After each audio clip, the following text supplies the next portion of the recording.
AI Read to Me presents Anne of Green Gables by Lucy Maud Montgomery.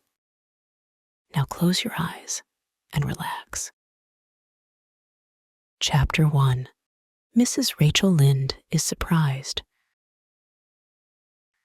Mrs. Rachel Lynde lived just where the Avonlea main road dipped down into a little hollow, fringed with alders and ladies' eardrops, and traversed by a brook that had its source away back in the woods of the old Cuthbert place.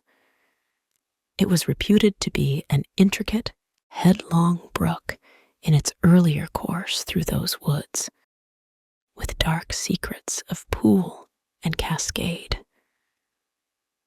But by the time it reached Linde's Hollow, it was a quiet, well-conducted little stream. For not even a brook could run past Mrs. Rachel Lynde's door without due regard for decency and decorum.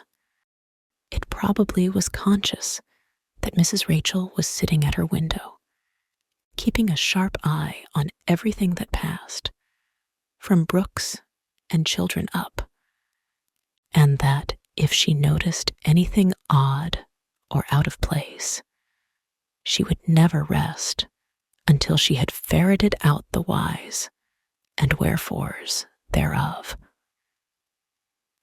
There are plenty of people in Avonlea and out of it who can attend closely to their neighbor's business by dint of neglecting their own. But Mrs. Rachel Lynde was one of those capable creatures who can manage their own concerns, and those of other folks into the bargain. She was a notable housewife.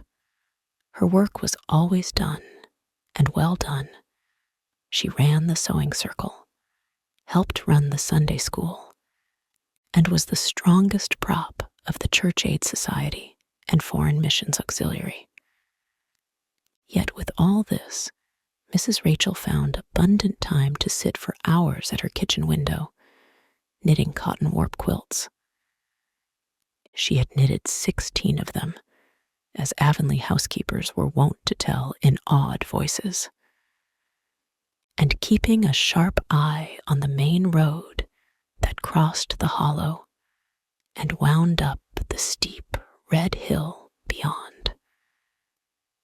Since Avonlea occupied a little triangular peninsula jutting out into the Gulf of St. Lawrence, with water on two sides of it, anybody who went out of it or into it had to pass over that hill road, and so run the unseen gauntlet of Mrs. Rachel's all-seeing eye.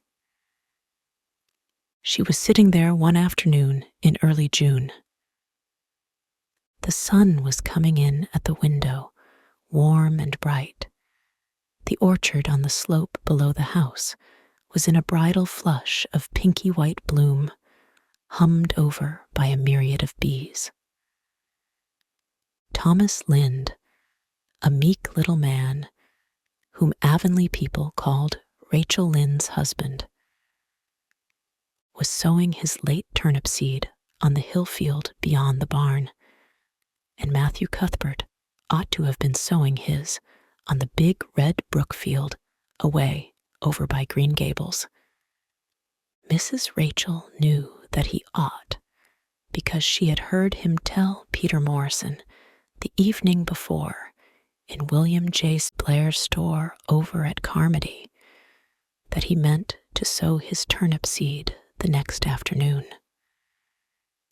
Peter had asked him, of course, for Matthew Cuthbert had never been known to volunteer information about anything in his whole life. And yet, here was Matthew Cuthbert, at 3:30 on the afternoon of a busy day, placidly driving over the hollow, and up the hill moreover. He wore a white collar and his best suit of clothes, which was plain proof that he was going out of Avonlea, and he had the buggy and the sorrel mare, which betokened that he was going a considerable distance. Now, where was Matthew Cuthbert going, and why was he going there? Had it been any other man in Avonlea, Mrs. Rachel, deftly putting this and that together, might have given a pretty good guess as to both questions. But Matthew so rarely went from home that it must be something pressing and unusual, which was taking him. He was the shyest man alive, and hated to have to go among strangers, or to any place where he might have to talk. Matthew, dressed up with a white collar and driving in a buggy, was something that didn't happen often. Mrs. Rachel, ponder as she might, could make nothing of it, and her afternoon's enjoyment was spoiled. I'll just step over to Green Gables after tea and find out from Marilla where he's gone and why, the worthy woman finally concluded. He doesn't generally go to town this time of year, and he never visits. If he'd run out of turnip seed, he wouldn't dress up and take the buggy to go for more. He wasn't driving fast enough to be going for a doctor. Yet, something must have happened since last night to start him off. I'm clean puzzled, that's what. And I won't know a minute's peace of mind or conscience until I know what has taken Matthew Cuthbert out of Avonlea today. Accordingly, after tea, Mrs. Rachel set out.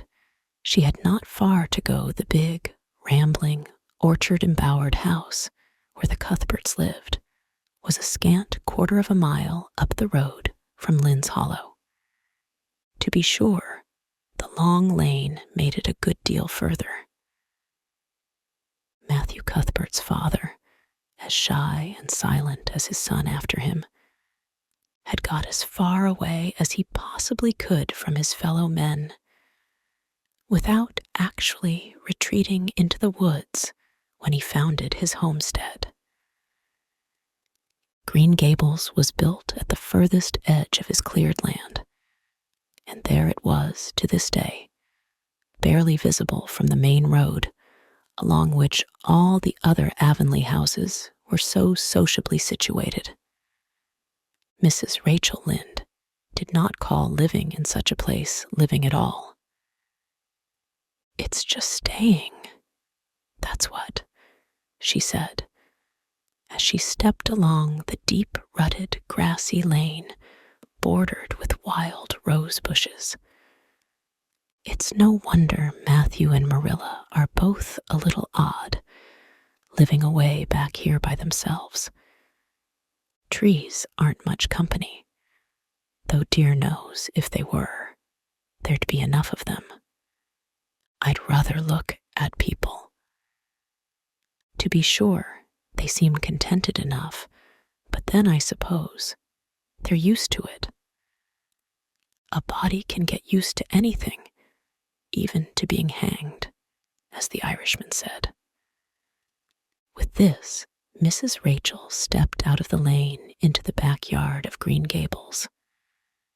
Very green and neat and precise was that yard, set about on one side with great patriarchal willows, and the other with prim Lombardies.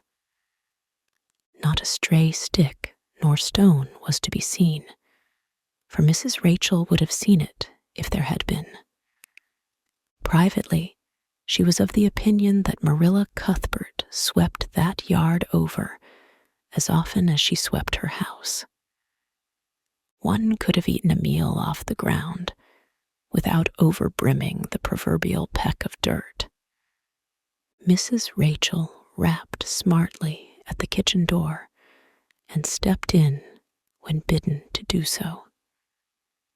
The kitchen at Green Gables was a cheerful apartment, or would have been cheerful if it had not been so painfully clean as to give it something of the appearance of an unused parlor. Its windows looked east and west through the west one. Looking out on the backyard came a flood of mellow June sunlight.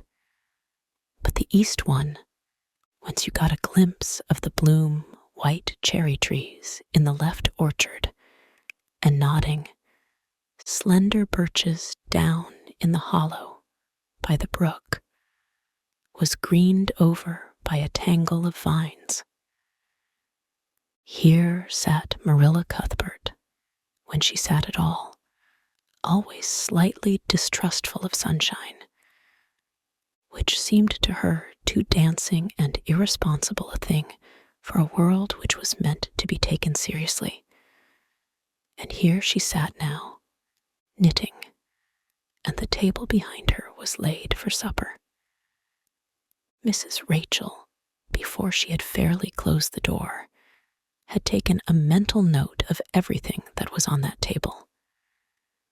There were 3 plates laid, so that Marilla must be expecting someone home with Matthew to tea, but the dishes were everyday dishes, and there was only crab-apple preserves and one kind of cake, so that the expected company could not be any particular company.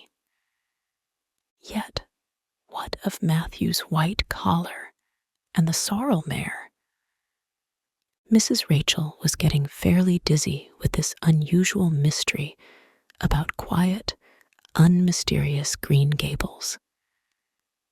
"Good evening, Rachel," Marilla said briskly. "This is a real fine evening, isn't it? Won't you sit down? How are all your folks?"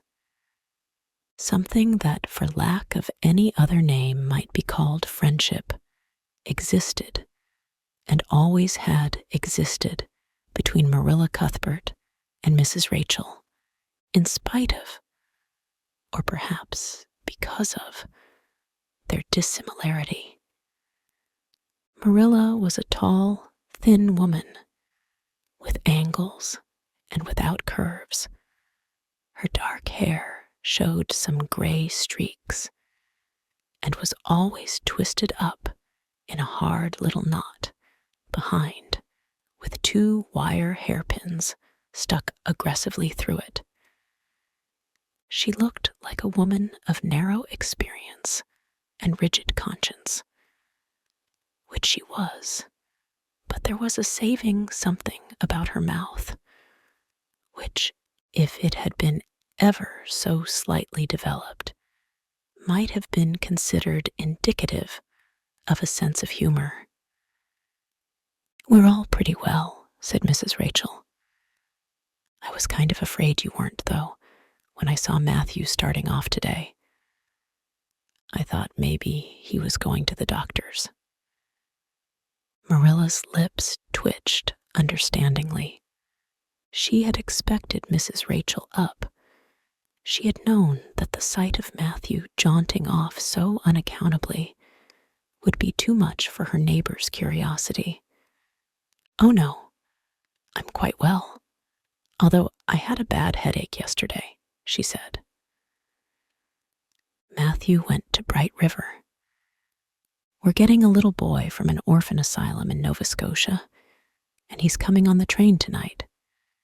If Marilla had said that Matthew had gone to Bright River to meet a kangaroo from Australia, Mrs. Rachel could not have been more astonished. She was actually stricken dumb for 5 seconds. It was unsupposable that Marilla was making fun of her, but Mrs. Rachel was almost forced to suppose it. "Are you in earnest, Marilla?" she demanded when voice returned to her. "Yes, of course," said Marilla, as if getting boys from orphan asylums in Nova Scotia were part of the usual spring work on any well-regulated Avonlea farm instead of being an unheard of innovation. Mrs. Rachel felt that she had received a severe mental jolt. She thought in exclamation points.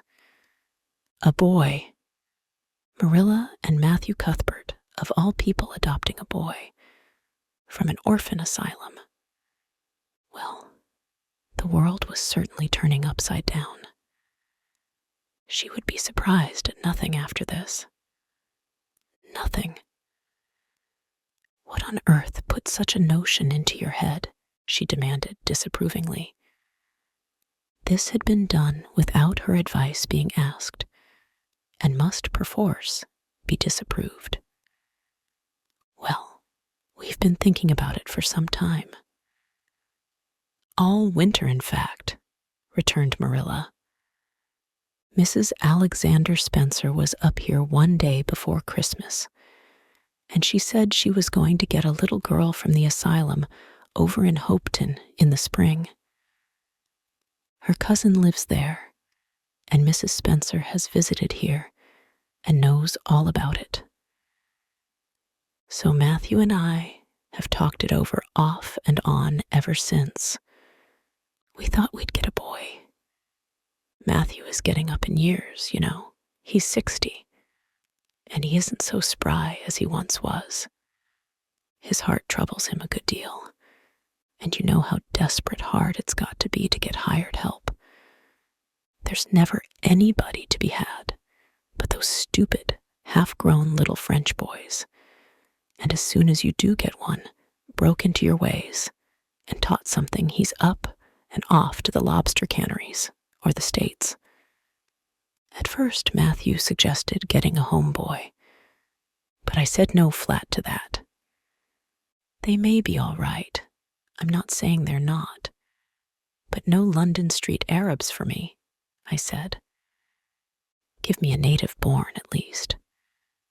There'll be a risk, no matter who we get. But I'll feel easier in my mind and sleep sounder at nights if we get a born Canadian.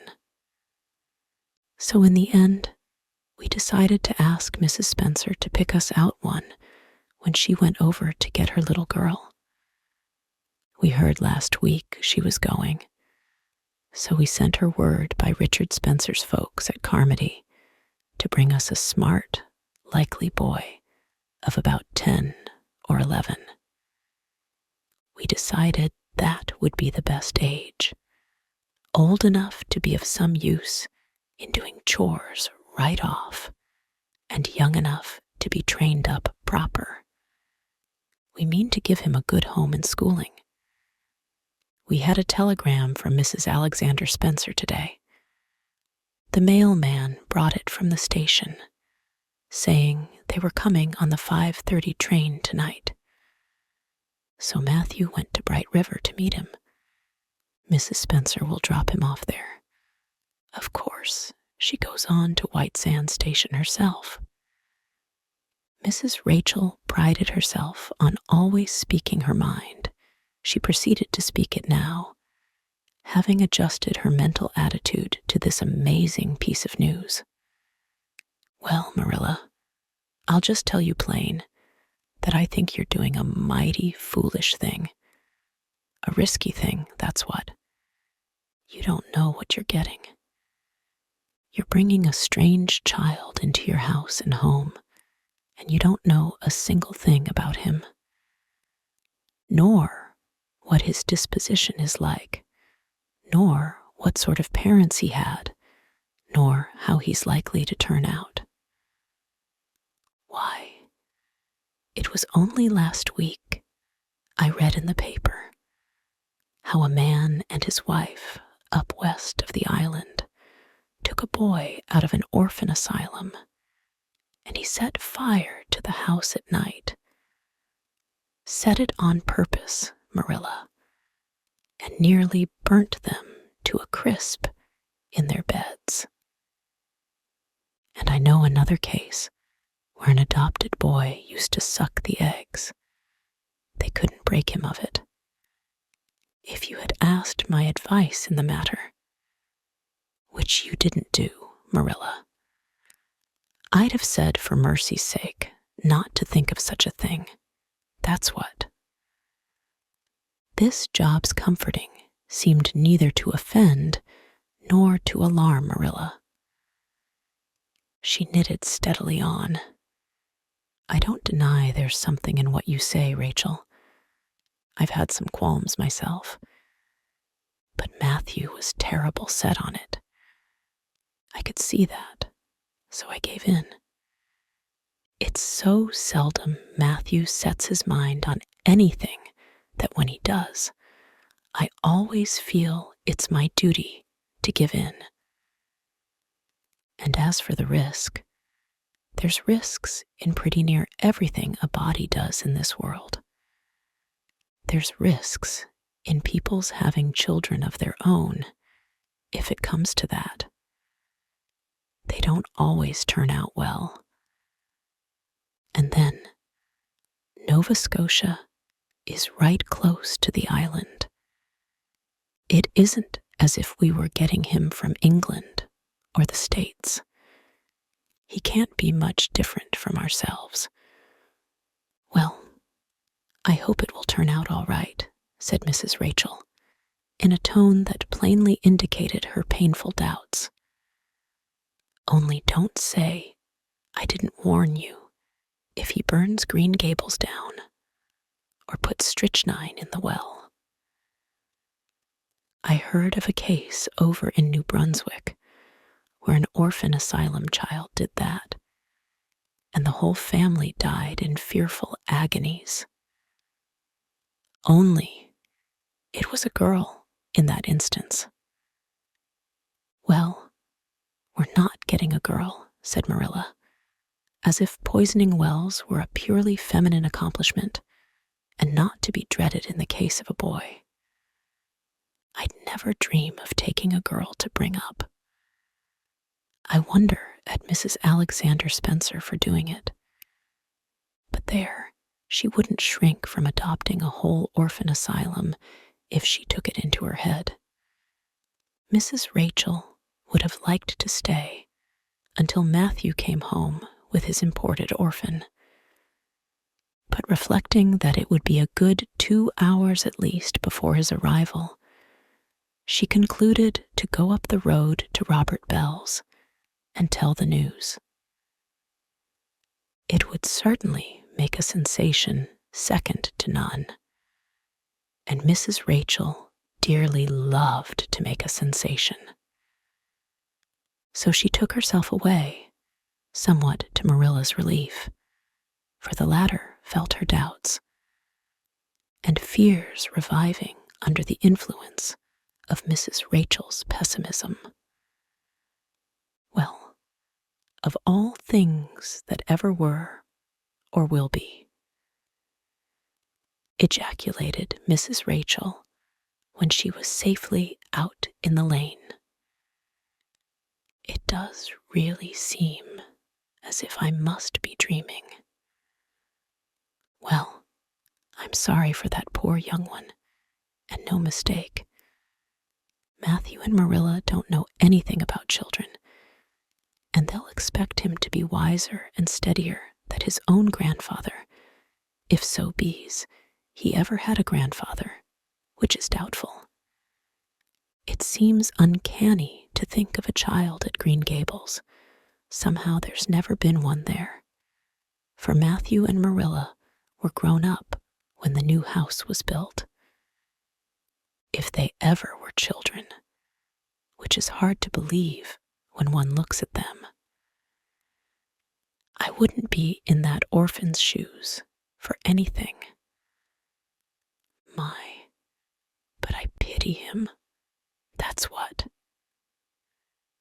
So, said Mrs. Rachel, to the wild rose bushes out of the fullness of her heart. But if she could have seen the child who was waiting patiently at the Bright River station at that very moment, her pity would have been still deeper and more profound.